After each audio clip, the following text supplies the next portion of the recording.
By the time the antidote arrived, 87 days late, the men had already turned to stone. So I don't know what type of problem they had, but turning to stone, that seems pretty serious. But let's look at the grammar of it. So what's underlined? By the time the antidote arrived, dash, 87 days late, dash, the men had already turned to stone.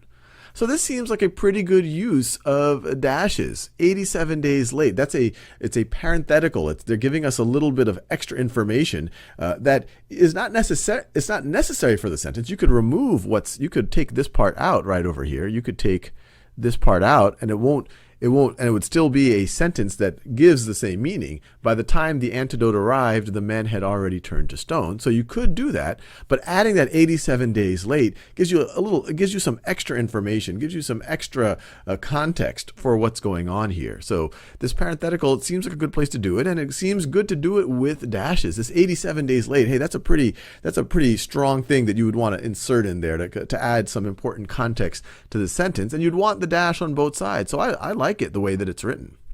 Now these other choices, you wouldn't want to start with a comma and end with a dash, and you wouldn't want to start with a dash and end with a comma.